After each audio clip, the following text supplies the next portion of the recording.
So what was all of the jointing and ripping and resawing about?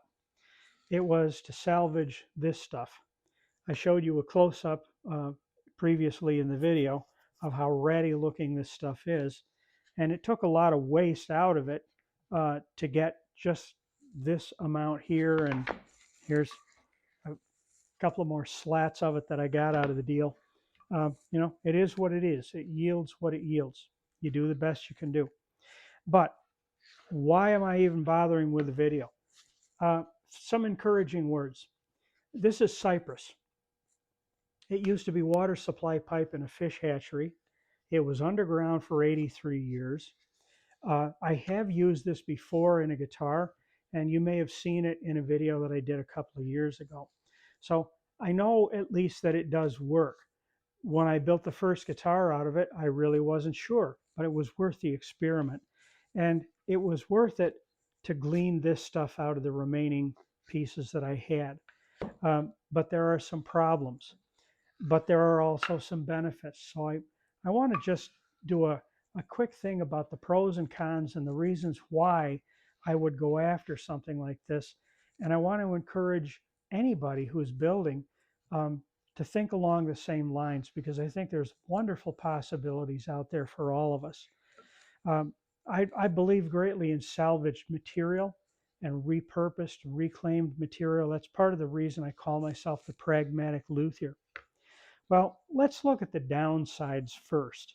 I'm going to turn the camera down so that you don't have to look at me. You can look at the subject of the video. I'm just going to take one section of this material. These two sections were out of the same board. These are end to end, something like this. So I'm going to just set this one aside. And I want you to observe, first of all, that no matter how I unfold these, I'm never going to get a perfect match, of course. I get a good match there, but then on the outsides, of course, I don't. Well, I guess that's kind of a downside. I suppose if I continue to match other pieces, you know, I can take this match and I can put it in here and then match these two, or maybe I want to match for color, or maybe you want to make a real calico cat out of this whole thing. You could do it any way you want to do it. The point is that this material has good value if you're willing to do what I'm doing here, use several pieces in the top. Spoiler alert, when I was just 18 years old, I met C.F. Martin III, and I had a chance to chat with him for about 15 minutes or so in his office. And he told me that day that during World War II, spruce was really, really sometimes hard to get in good widths. And in the conversation, he said to me, quote, "You could make a guitar top out of 10 pieces if you brace it right." Well, I believed him, and I still believe him because I know it's true. I've done an 11-piece guitar top in pine before, and it can be done, and it can be done very successfully. I think the question is, you have to rethink how you want to see it or how you want to present it in the instrument, because it's not going to look like a 2-piece book match top. So anyway, you know, here the stuff is in these little narrow widths, but you can still make it work. Now, something else that I noticed with this material, and especially with the previous guitar that I made, you can't really tell what you have in these narrow pieces. You can ding and tap on them all you want. You're not going to get much of anything because they're so small. They just don't produce much of anything.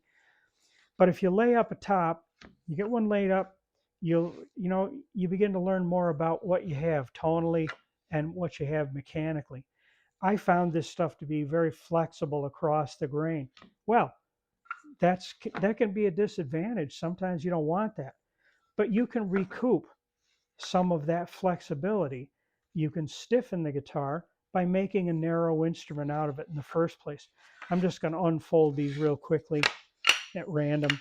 And if I just make up these 4 pieces, I'm only going to get Look at here. The best I'm going to do is a 12.5-inch guitar. Yeah, it's a parlor guitar at that rate.